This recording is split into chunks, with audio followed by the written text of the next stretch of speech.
And I'm not even sure yet I'd put him ahead of Mariota. Whew. But both the Raiders and the Bucs are kind of in playoff in contention, whereas the Rams are not. And there's been a lot of weeks where Gurley has been missing due to injury, and he's been missing due to a lack of production. At this point in time, I would have to put him number 3. Considering the fact that the Raiders may possibly have a better chance than the Bucs of making the playoffs, I would give the slight edge to Amari Cooper of the Carter Cooper combo. Do we agree? Question. Yeah, I got Cooper as my number 1. Among receiving receivers, I guess you could say like a tight end or a wide receiver or anything. Who leads among all rookies for touchdowns? How many touchdowns? Who leads? How many total touchdowns? One player has 5 touchdowns. Second place has 4 touchdowns. It's tied for second with is it Lockett? Lockett has 5. Cooper and one David Johnson, who came on late because of the injuries of Chris Johnson and the Ellington. Back, yeah. So David Johnson, he's been coming on late, but Lockett's doing good. But Amari Cooper, there were games where he kind of disappeared. So, but I'd say. There were some games where Amari Cooper disappeared, but there are some games also where Gurley disappeared. We're only lately hearing about Lockett doing good things in the receiving game. I think this is one where we really do safely need to see a little bit more what happens throughout the entire course. I guess that's evidence of a close race, so in my view that's a good thing, but no. Good job, Weasel. Good question there. I like that. I like that a lot. Well done with the Lockett thing. I dig that. Something else?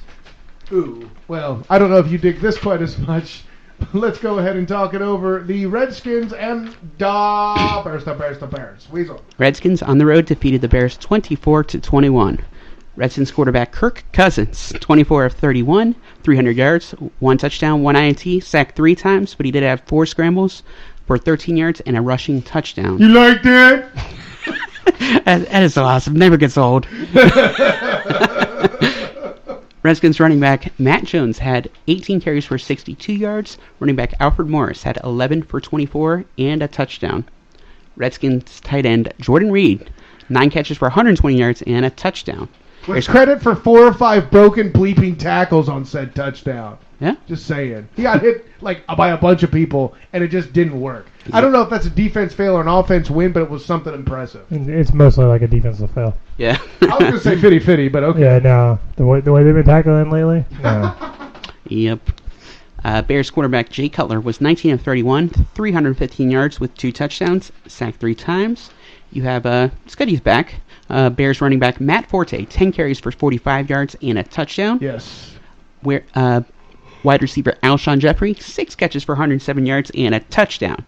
With Bears tight end Martellus Bennett. He was out this game due to a season-ending injury.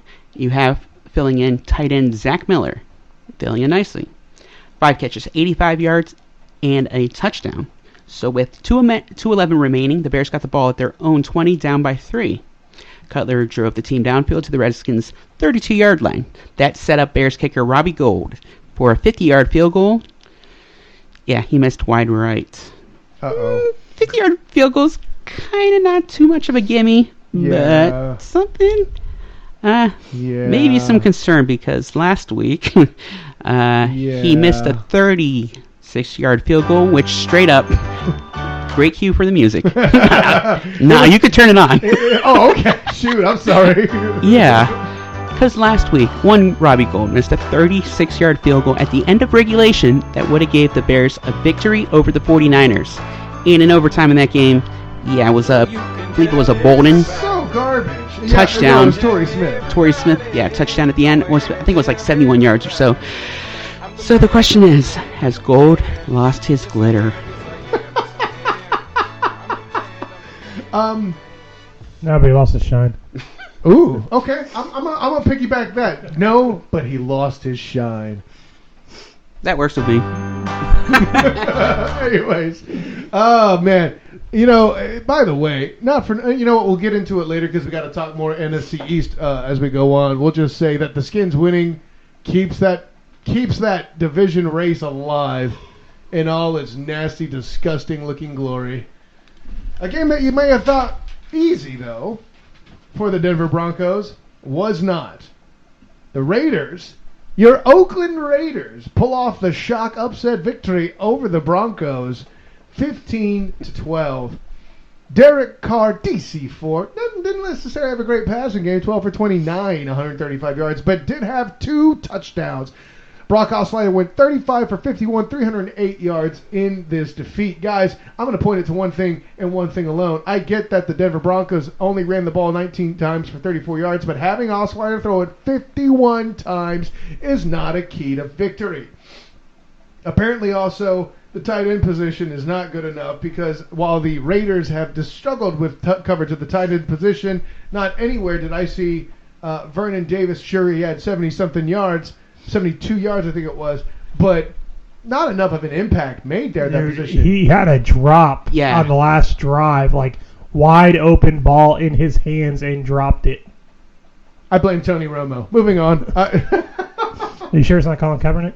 Oh, why not? Everybody else does. Michael Rivera, spelled M-Y-C-H-A-L. I still hate that. 3 catches, 49 yards, and the touchdown. Of course, Seth Roberts with a touchdown as well for the Raiders. Look, the bottom line is this, guys. There were 2 turnovers by the Broncos and none to be had for the Oakland Raiders. And they drop the Broncos down into the standings. And there's been a particularly hot team in the AFC West who has won 6 straight, trying to win 7 straight. Weasel, walk us through what happened. Chargers, Chiefs.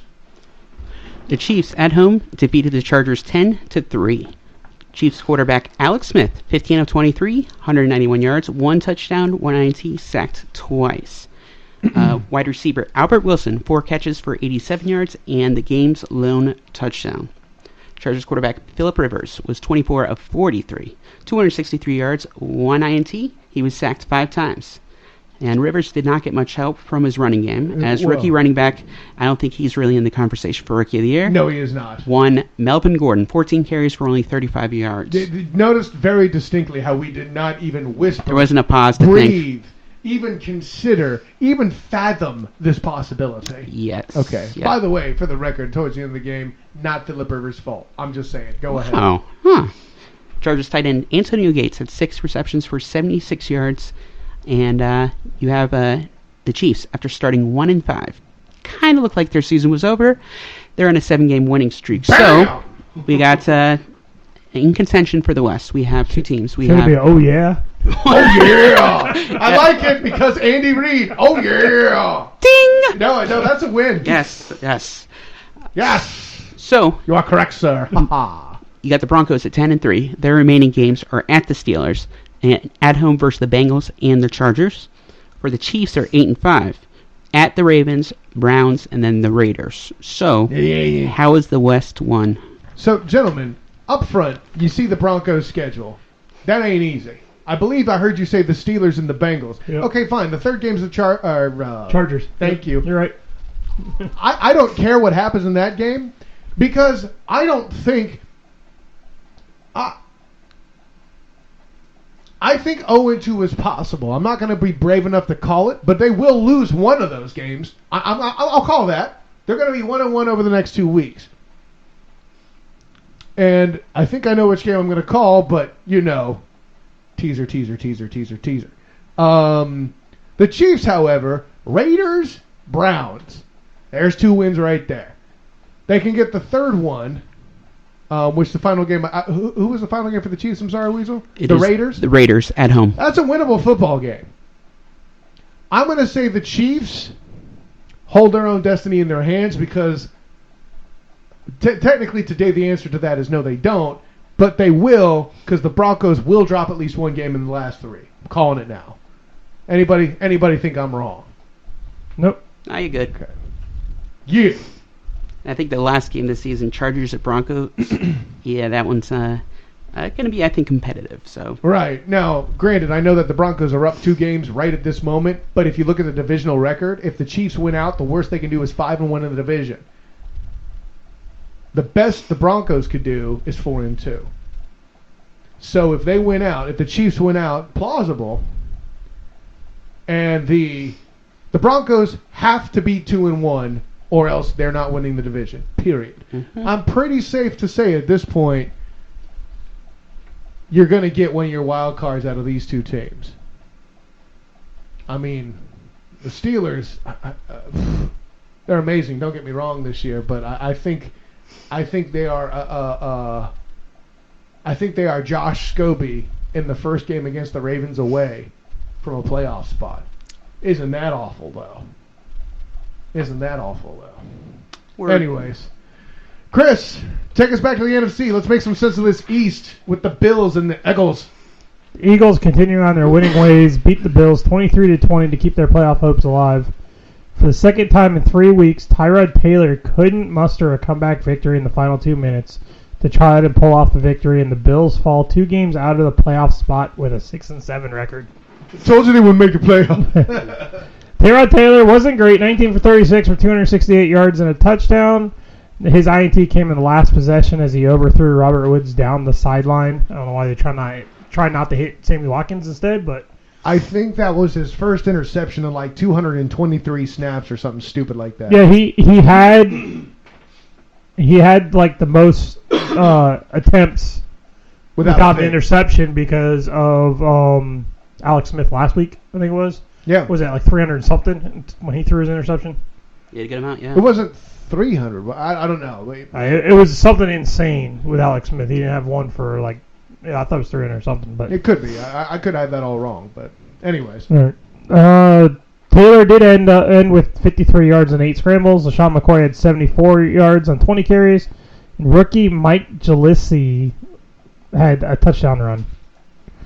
Robert Woods had 106 yards receiving, and Sammy Watkins had 81 and a touchdown. For the Eagles, Bradford was 23 for 38 for 247 yards, a touchdown and an interception. Darren Sproles had 41 yards on the ground with a touchdown. Tight end Zach Ertz had 98 yards receiving, and rookie wide receiver Nelson Aguilar had 62 and a touchdown. Difference in the game was penalties. The Bills had 15 for 101 to the Eagles 5 for 55. Damn, I see. Look, with a Rex, you can get in just a second, but with a Rex Rex Ryan team, this lack of discipline is something we've seen when he was with the Jets. Weasel. No, that is record discipline. And record discipline. Very good. Air 5. Boom. There you go. Record discipline. Very. Well, I'm kind of disappointed I didn't do that. Thank you for being there for me. You got a friend in me. Anyway, go ahead, Chris. All right, so was this the last win for the Eagles? They have the Cardinals, the Skins, and the Giants remaining. Cardinals, Skins, and Giants. Is this the last win? I'm sure they would say, I sure hope not. I have no reason to believe the Eagles will beat the Cardinals. None. Those other 2 games, look, man. I mean, I think you'll agree, even as a Giants fan, trying to predict one of those games, bleep you, all right? Hey. Okay, so the easier question: can the Bills get to 500 this year? They're 6-7. They got the Skins, the Cowboys, and the Jets in Week 17. Yeah, they could do it. I'm going to say yes. I say they beat 500 and make Chris 1 game short of genius as they miss that wild card playoff spot. 1 game short of genius. That sounds like it should be a movie title.